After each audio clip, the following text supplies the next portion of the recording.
Hello बच्चों, start करने जा रहे हैं कॉन्जुगेटिव मॉलिक्यूल टॉपिक को। कॉन्जुगेटिव मॉलिक्यूल आपको पता है, जब दो पॉलीमर आपस में कोवैलेंटली मिल जाए तो इसके नतीजे में जो मॉलिक्यूल बनेगा उस मॉलिक्यूल को हम कहते हैं कॉन्जुगेटेड मॉलिक्यूल या जुड़ा हुआ मॉलिक्यूल। ये सारे बड़े बड़े पॉलीमर्स होते हैं, जैसे आपकी प्रोटीन है, लिपिड है, कार्बोहाइड्रेट है, न्यूक्लिक एसिड है। इन चारों में से कोई भी दो मिल जाए तो इसको हम कहते हैं कॉन्जुगेटेड मॉलिक्यूल। जैसे कि इसका एक टाइप है ग्लाइकोलिपिड्स या सेरिब्रोसाइड, दूसरा है ग्लाइकोप्रोटीन, तीसरा है लिपोप्रोटीन, चौथा है न्यूक्लियोप्रोटीन। ये एज इट आपको रीडिंग ही करनी है। अब मैंने बोर्ड के भी आपके ये लेक्चर्स बनाए हैं, वो भी आपके इस चैनल पे पढ़े हैं, वो भी जाके भले देख लें, वहाँ पे मैं बोर्ड पे पढ़ाता हूँ। पर यहाँ पे हम जस्ट बुक रीडिंग को ही देखेंगे ताकि आपका बुक भी क्लियर हो जाए। ग्लाइकोलिपिड जो है ये क्या होता है बेटा, जब प्रोटीन और आपका ये लिपिड्स और कार्बोहाइड्रेट मिल जाए, लिपिड और कार्बोहाइड्रेट, तो इसको हम कहते हैं ग्लाइकोलिपिड, यानी कि कार्बोहाइड्रेट एंड लिपिड का मिलना, सिंपल। अब ये मॉलिक्यूल कहाँ होते हैं? ये होते हैं आपके बेटा white matter of brain. Brain जो होता है दिमाग, उसका एक पार्ट होता है सेरिब्रम, उसके निचले हिस्से को हम कहते हैं वाइट मैटर, जो कि सारा बना हुआ है आपके न्यूरॉन्स के एक्सॉन्स का या पूंछों का। तो ये वाइट मैटर सारा का सारा ब्रेन का सफ़ेद जो पार्ट होता है, निचला पार्ट, ये सारा इसी का ही बना होता है, ग्लाइकोलिपिड का। जैसे माइलिन शीट जो होती है आपके न्यूरॉन की, जैसे देखें भाई ये न्यूरॉन है आपका, न्यूरॉन के बाहर एक कवरिंग होती है ग्लियल सेलों की बनी हुई, इस कवरिंग को हम कहते हैं माइलिन शीट, ये भी इसी की ही बनी हुई है। इनके अलावा बेटा एक ऑर्गेनेल होता है प्लांट के अंदर जो फोटोसिंथेसिस करता है, जिसका नाम है क्लोरोप्लास्ट। उस क्लोरोप्लास्ट की जो इनर लेयर होती है, जिसको हम थालेक्वाइड कहते हैं, ये लेयर भी इसी ग्लाइकोलिपिड की बनी हुई है, और इस लेयर का काम होता है फोटोसिंथेसिस करना, उसका लाइट रिएक्शन करना, ये भी सारे यही होते हैं। ऐसे नेक्स्ट है ग्लाइकोप्रोटीन। जब कार्बोहाइड्रेट और प्रोटीन आपस में मिलेंगे तो उसके नतीजे में जो बेटा मॉलिक्यूल बनेगा उसको हम कहते हैं ग्लाइकोप्रोटीन या म्यूकाइड्स। तो ग्लाइकोप्रोटीन क्या है? ये बने हुए हैं कार्बोहाइड्रेट के और प्रोटीन के कोवैलेंटली जब ये अटैच हो जाए।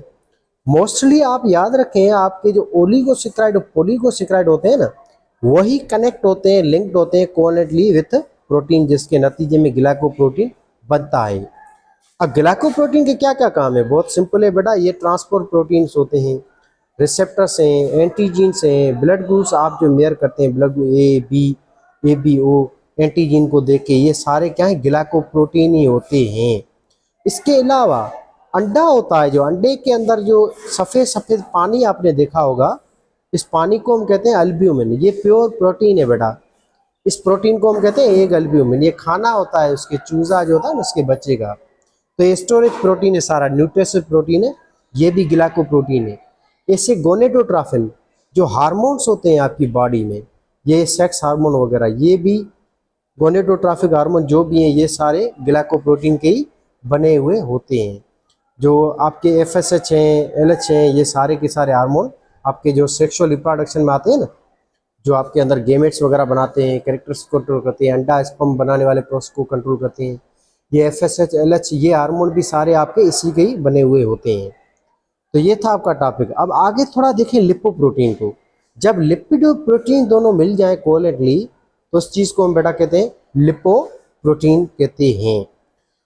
तो सिंपल पढ़ा है, देखें लाइनों में, it is conjugate of lipid and protein. और ये कहाँ पे होते हैं? रट्टे की जरूरत ही नहीं है। आपकी जो भी लेयर्स होती हैं, सेलों की लेयर, सेल मेम्ब्रेन है, न्यूक्लियर मेम्ब्रेन है, ऑर्गेनेल की जो लेयर है, जो भी लिविंग सिलेक्टिवली या सेमी परमिएबल लेयर्स हैं, ये लेयर सारी की सारी लिपिड और प्रोटीन्स की बनी हुई हैं। जैसे आपने पढ़ा होगा ना, प्लाज्मा मेम्ब्रेन या सेल मेम्ब्रेन, जो कि बनी हुई है फास्फोलिपिड की और प्रोटीन की, तो ये सारा उसी में होता है, सिंपल।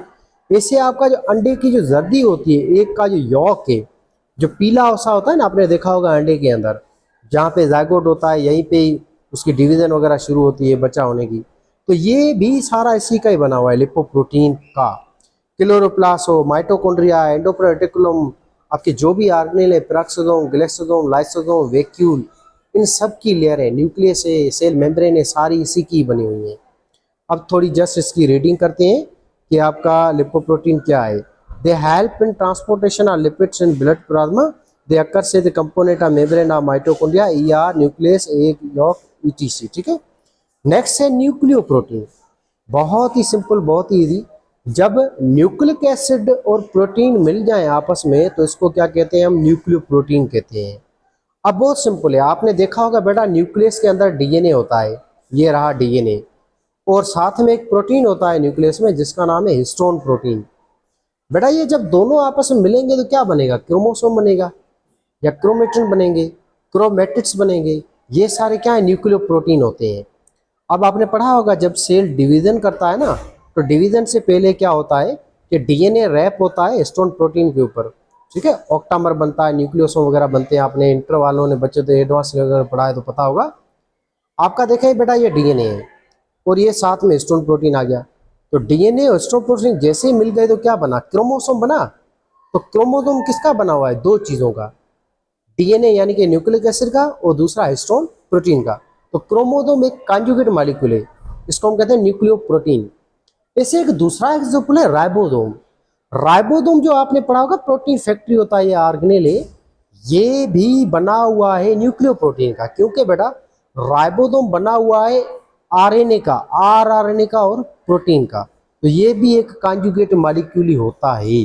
अब इसकी थोड़ी सी रीडिंग करते हैं। तो आपका न्यूक्लियो प्रोटीन क्या है, सिंपलेस्ट जब प्रोटीन और न्यूक्लिक एसिड मिल जाए तो इसको न्यूक्लियो प्रोटीन कहेंगे। एग्जाम्पल है क्रोमेटिन मटेरियल या क्रोमोसोम और राइबोसोम। तो ये था आपका चैप्टर, ये था आपका टॉपिक सारा जो हमने अच्छी तरह पढ़ लिया है।